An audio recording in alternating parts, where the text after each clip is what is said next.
ಎಲ್ರಿಗೂ ನಮಸ್ಕಾರ. ಟ್ಯೂಟರ್ಸ್ ಲ್ಯಾಬ್ಗೆ ತಮ್ಮೆಲ್ಲರಿಗೂ ಪ್ರೀತಿಯ ಸ್ವಾಗತ. ಇವತ್ತು ನಾವು ಆಕ್ಟಿವಿಟಿ ಕ್ಲಾಸ್ನ 21ನೇ ದಿನದಲ್ಲಿದ್ದೇವೆ. ಇವತ್ತು ನಾವು ಸ್ವಂತವಾಗಿ ಒಂದು ಪ್ರಬಂಧವನ್ನು ಬರೀತಾ ಇದ್ದೀವಿ. ಯಾವುದ್ರ ಬಗ್ಗೆ ಪ್ರಬಂಧ ಬರೆಯೋಣ ಅಂತ ಯೋಚಿಸ್ತಾ ಇದ್ದೀರಾ? ಹೇಗಿದ್ರೂ ನಾಡಿದ್ದು ಸ್ವತಂತ್ರ ದಿನಾಚರಣೆ ಇದೆ.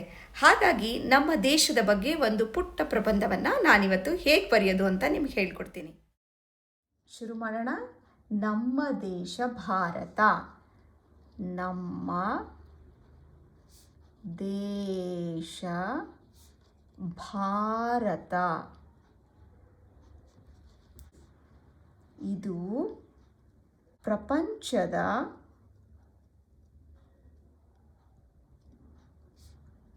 ದೊಡ್ಡ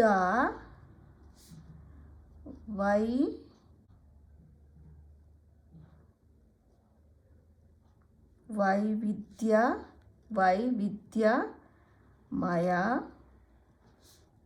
ದೇಶಗಳಲ್ಲಿ ಒಂದಾಗಿದೆ.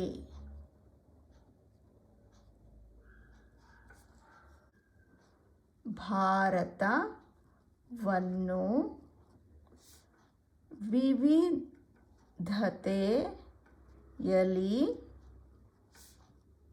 ಏಕತೆ ಇರುವ ದೇಶ ಎನ್ನುತ್ತಾರೆ. ಏಕೆಂದರೆ ನಮ್ಮ ದೇಶದಲ್ಲಿ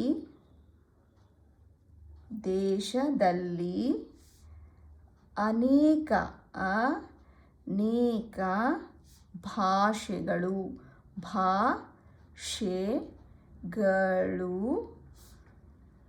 ಅನೇಕ ಸಂಸ್ಕೃತಿಗಳು ಸಾ ಜೊತೆ ಕೃ ಕೇಳಿಸ್ತಾ ಇದೆ. ಸಂಸ್ಕೃತಿಗಳು, ಧರ್ಮಗಳು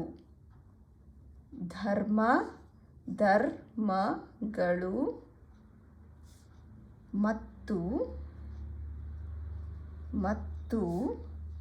ಆಚರಣೆಗಳು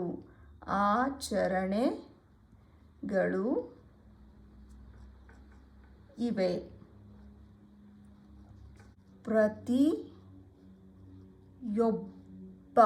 ಭಾರತೀಯನು ಎಲ್ಲ ಭಾಷೆಗಳನ್ನು,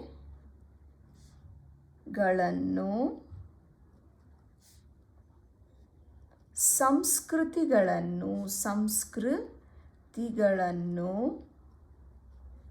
ಹಾಗೂ ಧರ್ಮಗಳನ್ನು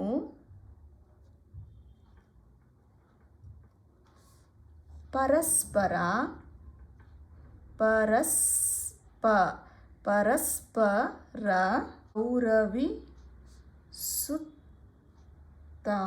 ಗೌರವಿಸುತ್ತಾರೆ.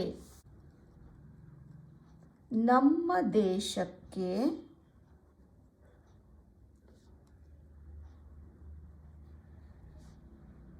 15 ಆಗಸ್ಟ್ 1947ರಲ್ಲಿ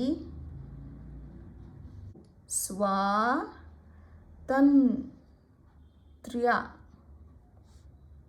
ಬಂದಿತು.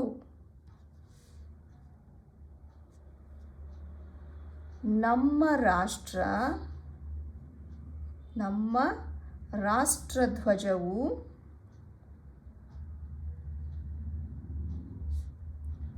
ಕೇಸರಿ, ಬಿಳಿ ಮತ್ತು ಹಸಿರು ಬಣ್ಣಗಳಿಂದ ಕೂಡಿದೆ. ಜೊತೆಗೆ ಮಧ್ಯದಲ್ಲಿ ದಲ್ಲಿ ಅಶೋಕ ಚಕ್ರವಿದೆ.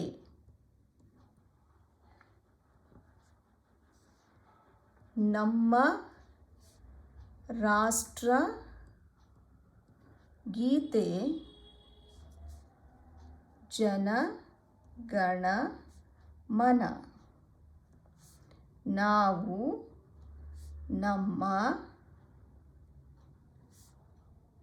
ರಾಷ್ಟ್ರಧ್ವಜ ಹಾಗೂ ಗೊತ್ತಾಗ್ತಿದೆಯಾ ರಾಷ್ಟ್ರಧ್ವಜ ಹೆಂಗೆ ಬರದೆ ಅಂತ? ರಾಷ್ಟ್ರಧ್ವಜ ಹಾಗೂ ರಾಷ್ಟ್ರ ಅರ್ಧ ಕೇಳಿಸ್ತಾ ಇರೋ ಶಾನ ಪೂರ್ತಿ ಬರಿತಾ ಇದ್ದೀವಿ. ಪೂರ್ತಿ ಕೇಳಿಸ್ತಾ ಇರೋ ಅಕ್ಷರಗಳನ್ನ ಒತ್ತಕ್ಷರ ಮಾಡ್ತಾ ಇದ್ದೀವಿ. ರಾಷ್ಟ್ರಗೀತೆಯನ್ನು ಗೌರವಿಸುತ್ತೇವೆ.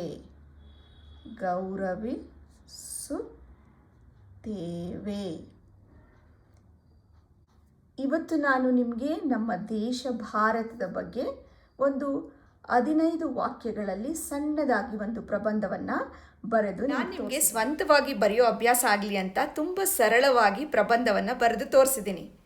ಹೇಗಿದ್ರೂ ಆಗಸ್ಟ್ 15ನೇ ತಾರೀಕು ನಾಡಿದ್ದೇ ಇರೋದ್ರಿಂದ ನೀವೆಲ್ಲರೂ ರಾಷ್ಟ್ರಗೀತೆಯ ಬಗ್ಗೆ ಅಥವಾ ರಾಷ್ಟ್ರಧ್ವಜದ ಬಗ್ಗೆ ಅಥವಾ ಸ್ವಾತಂತ್ರ್ಯ ಹೋರಾಟಗಾರರ ಬಗ್ಗೆ ಒಂದು ಪ್ರಬಂಧವನ್ನು ಪುಟ್ಟದಾಗಿ ಒಂದು 10ರಿಂದ 15 ವಾಕ್ಯಗಳಲ್ಲಿ ಬರೆದು ನನಗೆ ಕಳಿಸಿ. ಓಕೆ, ಇವತ್ತಿನ ಕ್ಲಾಸ್ ನಿಮ್ಮೆಲ್ಲರಿಗೂ ಇಷ್ಟ ಆಗಿದ್ರೆ ಲೈಕ್ ಮಾಡಿ, ಶೇರ್ ಮಾಡಿ, ಹಾಗೆ ಕಮೆಂಟ್ ಮಾಡಿ. ಟೇಕ್ ಕೇರ್, ಬಾಯ್.